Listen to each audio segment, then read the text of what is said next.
Hi అండి. అందరూ బాగుండాలని కోరుకుంటూ అవమానం చాలా చిన్న పదం. కానీ అది ఇచ్చే బాధ మాత్రం జీవితాంతం ఉంటుంది మనకి. ప్రతి మనిషి లైఫ్‌లో ఏదో ఒక సందర్భంలో, ఏదో ఒక విషయానికి సంబంధించి ఎవరో ఒకళ్ళ దగ్గర మనం అవమానం ఫేస్ చేస్తూనే ఉంటాం. నా లైఫ్‌లో మాత్రం నేను చిన్నప్పటి నుంచి ఫేస్ చేస్తూనే ఉన్నాను. కాకపోతే ఎవరు, ఎందుకు, ఏ సందర్భంలో, మనం ఎలా తీసుకున్నాం, ఈ 4 చాలా ఇంపార్టెంట్ అండి.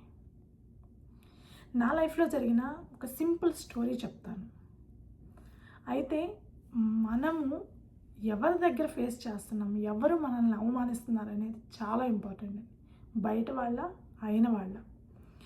బయట వాళ్ళైతే మనం వాళ్ళతోటి గొడవ పడవచ్చు. మనకు టైం వచ్చినప్పుడు సిచ్యువేషన్ చూసి మనం అవమానించవచ్చు. వాళ్ళతోటి యుద్ధం చేయొచ్చు, వాళ్ళతో తగాదాలు పెట్టుకోవచ్చు, వాళ్ళని తిట్టొచ్చు, ఏమైనా చేయొచ్చు.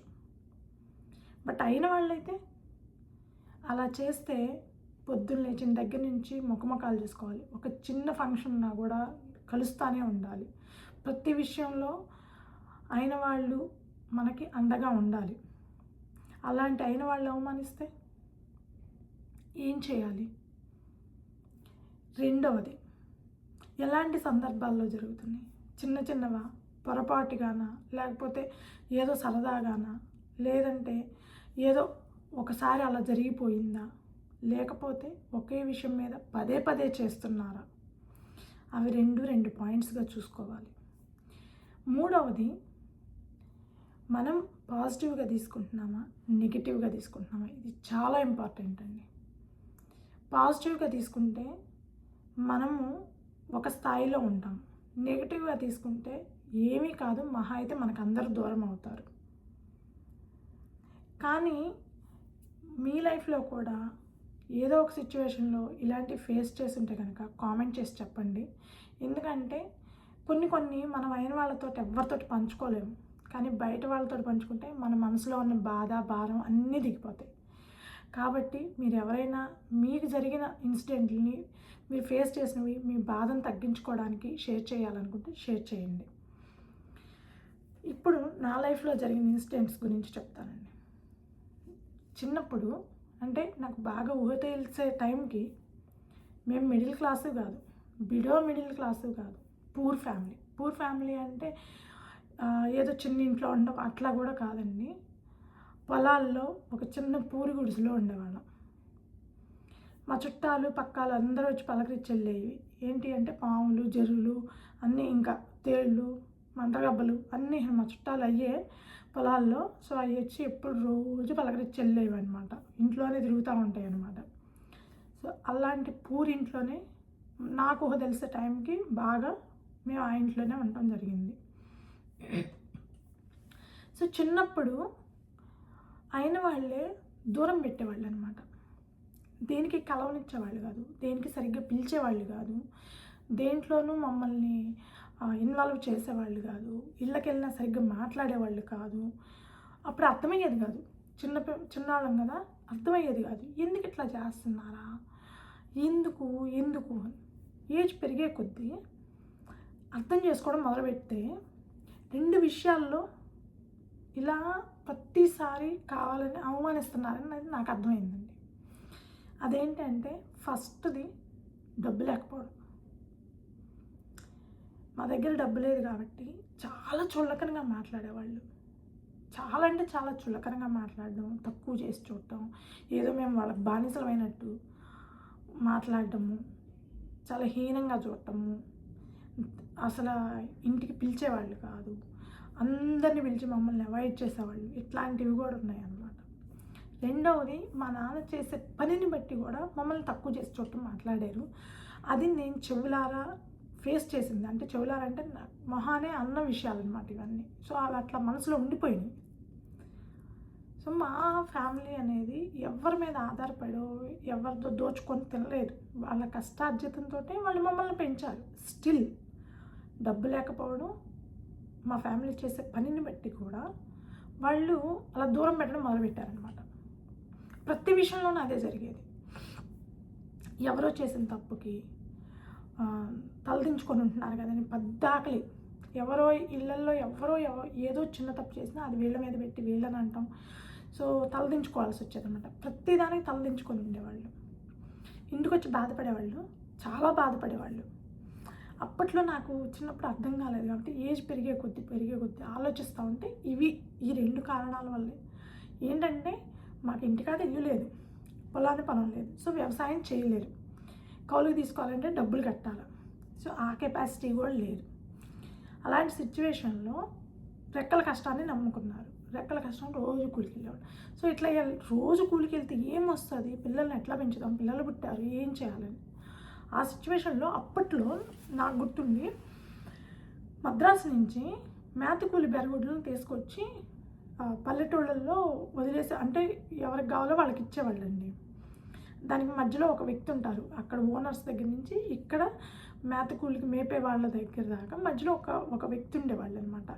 లారీలు అవన్నిటిని ఎక్కించి ఇక్కడికి తీసుకురావడం, మళ్ళీ ఇవి ఏంటంటే ఇక్కడికి తీసుకొచ్చిన వాటిని ఎవరికి కావాలంటే వాళ్ళకి కట్టేసేవాళ్ళు. కట్టేసి 1, 2, 3 వాళ్ళకి కావాల్సినవి కట్టేస్తే ఆ బెర్ర బాగలేకపోయినా ఆ బెర్రకు మేత కానీ ఆ బెర్రకు తౌడు కానీ అన్నీ వీళ్ళ ఖర్చులతోటే వీళ్ళు పెట్టాలన్నమాట. బెర్రని మేపాలి. మేపిన తర్వాత దాన్ని కట్టించి అది సూడిదైన తర్వాత అది ఈనిన తర్వాత 1 వీక్ తర్వాత మళ్ళీ లారీ వేసుకొని వచ్చి ఈనిన బెరగొడ్డన్నింటిని తీసుకెళ్ళేవాళ్ళు. ఒక్కొక్క బెర్ర అయితే సంవత్సరానికి ఇనేది, ఒక్కొక్క బెర్ర 2 ఏళ్ళైనా అయ్యేది కాదు, ఒక్కొక్క బెర్ర 3 ఏళ్ళు కూడా పెట్టేది. సో అయ్యేది వరకు మేపుతానే ఉండాలి. మేత కూలి బెరగొడ్డు అంటే కూలికి బెరగొడ్డుని మేపేవాళ్ళు అని అర్థం. సో అలా మేపినందుకు సంవత్సరానికి 2,000 నుంచి 3,000 ఇచ్చేవాళ్ళు. సో ఆ 3,000 తోటి వీళ్ళు సంవత్సరం అంతా బతకాలన్నమాట. అలా జరిగేటప్పుడు ఒక్కదానితో ఎట్లా బతుకుతాము, అసలు పిల్లలు పెద్దోళ్ళు అవుతారు ఇంకెట్లాగా అనుకునే టైంలో ఒకేసారి 3, 4 కూడా కట్టేసుకోవడం మొదలుపెట్టారు. వాటిని మేపాలంటే మనకేం పొలాలు లేవు, పొలాల మీద వదలడానికి ఖచ్చితంగా వాటితో పాటు 2 మనుషులు వెళ్ళి మేపి వాటికి నీళ్లు అంతా చూసుకొని ఇంటికి వచ్చి మళ్ళీ వాటిని కడిగి నీట్గా పెట్టుకోవాలన్నమాట. చాలా పని ఉంటుందండి. బెరగొడ్డు పని అంటే అంత ఈజీ కాదు. వ్యవసాయం కంటే చాలా కష్టం. వాటిని కూడా బిడ్డలను పెంచినట్టు పెంచాలి. మా ఫ్యామిలీ అయితే అట్లానే చూసేది. ఇంట్లో ఉన్న బెరగొడ్లు మేమంతా వాటికి ఫోటోలు కూడా తీసేవాళ్ళు. మా వాళ్ళు ఫోటోలు తీసి గుర్తుగా పెట్టుకునేవాళ్ళు, అన్నీ ఉండేవి. సో అలా ఆ పని చేస్తున్నారని చెప్పి, అంటే చదువు లేదు, ఉద్యోగం లేదు, పొలం లేదు, చివరికి కౌలుకి వేసుకోవడానికి డబ్బులు లేవు, అందుకని చెప్పి అట్లా బెరగొడ్డుని మేపుతున్నారు.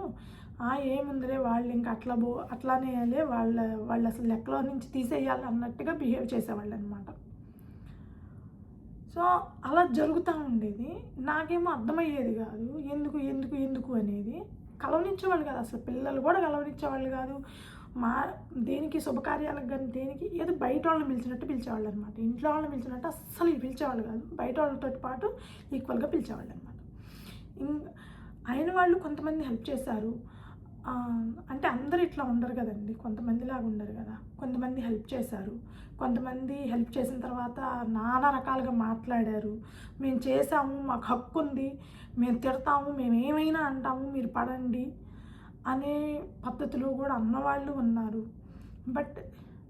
కానీ ఒకప్పుడు హెల్ప్ చేశారని మా అమ్మ నాన్న ఎప్పుడు తలదించుకొని వచ్చేవాళ్ళు ఎవరేమన్నా కూడా. అది మాత్రం నిజమండి. కానీ ఇలాంటి సిచ్యువేషన్లోనే ఇంతమంది ఇలా అవమానిస్తుంటే మన పిల్లల పరిస్థితి ఏంటి రేపు అనే ఒక్క చిన్న థాట్ మా పేరెంట్స్కి రావడం వల్ల మేము ఈరోజు ఈ స్థాయిలో ఉన్నాము. ఆ రోజు ఇంటికి వచ్చి బాధపడేవాళ్ళు. ప్రతిసారి ఇదే తంతు, బాధపడటం. సో ఇలాంటి సిచ్యువేషన్ పిల్లలకు ఉండకూడదు అని అయిన వాళ్ళే అంత అవమానిస్తుంటే మా నాన్న ఎవరితోటి గొడవలు పెట్టుకోలేదు. ఫ్యామిలీ ఎవరితోటి గొడవలు పడేవాళ్ళు కాదు. ఎవరు ఏమన్నా తలదించుకొని వచ్చేవాళ్ళు. ఎట్లా జరిగినా సరే సైలెంట్గా ఉండేవాళ్ళు అనమాట, ఎవరు ఏమన్నా సరే. కానీ అప్పుడు అయిన వాళ్ళే అవమానించినా కూడా చేయాల్సింది ఏంటి అనేది ఒక్క సొల్యూషను. నాకు షార్ట్ టెంపర్ అండి, నాకు బాగా షార్ట్ టెంపర్, ఊరికి అరిచేస్తూ ఉంటాను. కానీ ఒక విషయంలో మా నాన్న దగ్గర మంచి విషయాన్ని నేర్చుకున్నాను. అదేంటి అని అంటే, అయిన వాళ్ళు అవమానిస్తే చెప్పాల్సింది, పడాల్సింది గొడవలు కాదు, చేయాల్సింది యుద్ధాలు కాదు, జరగాల్సింది దూరము కాదు, కేవలం మన మాటలు కాదు చెప్పాల్సింది, కేవలం మన చేతలు మాత్రమే సమాధానం చెప్పాలి ఎప్పటికైనా సరే అనేది ఆయన ఉద్దేశం. అంటే ఆ నిమిషంలో ఏం జరిగినా మనం అందరికీ దూరం అయిపోతాం, ఉన్న ఆ చిన్న రిలేషన్ కూడా పోతుందని చెప్పి ఎవరేమన్నా పడేవాళ్ళు ఎప్పటికి అయిన వాళ్ళకి దూరంగా జరగకూడదు, గొడవలు పడకూడదు, ఏమీ ఉండకూడదు. కానీ వాళ్ళందరూ నోళ్ళు మూసే విధంగా ఒక సమాధానం అయితే ఖచ్చితంగా కావాలి. అదేంటి అంటే మన చేతల్లో మనమేంటి అనేది చూపించాలి అనుకున్నారు.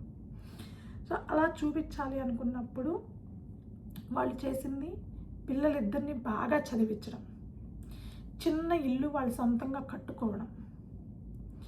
బాగా చదివించడం వల్ల ఈరోజు నాకు పెళ్ళయ్యి మంచి హస్బెండ్ వచ్చి నేను అమెరికాలో ఉంటున్నాను, హ్యాపీగా ఉంటున్నాను.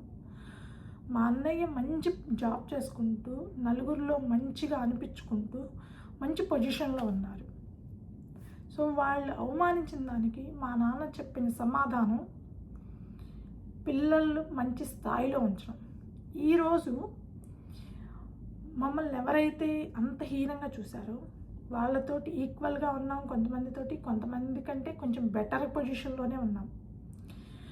ఆ రోజు ఏ నోళ్ళు అయితే అంత హీనంగా మాట్లాడినాయో, దూరంగా పెట్టడం మొదలుపెట్టినాయో, ఈరోజు అదే నోళ్ళు ఆశ్చర్యపోయి నోరు తెరిచి చూస్తున్నాయి. సో ఎవరైనా మిమ్మల్ని బయట వాళ్ళు అవమానిస్తే సమాధానం నోటితోటి చెప్పండి. బట్ అయిన వాళ్ళు అవమానిస్తే మాత్రం మీ చేతల్లో చూపించండి మీరేంటి అనేది. ఏ సందర్భంలో అవమానించారు? చిన్న చిన్న విషయాలంటే బయట వాళ్ళని చిన్న విషయాల్లోనైనా అయిన వాళ్ళనైనా సరే చిన్న విషయాల్లో వదిలేయచ్చండి. ప్రతిసారి మనం పోరాడాల్సిన అవసరం లేదు, లైట్ తీసుకోవచ్చు కొన్ని విషయాల్లో. కానీ ఎలాంటి సందర్భాల్లో అవమానించారు అనేదాన్ని చాలా ఇంపార్టెంట్ అండి. పదే ఒకే విషయం గురించి అవమానిస్తున్నారా ఆలోచించండి, ఆలోచించి స్టెప్ వేయండి.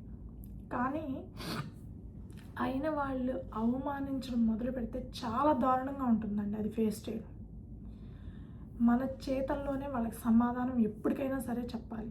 కాకపోతే నెగిటివ్గా చేసామనుకోండి, మనం నెగిటివ్గా తీసుకున్నాం అనుకోండి అయిన వాళ్ళు అన్న మాటల్ని, మనకు అందరు దూరం అయిపోతారు.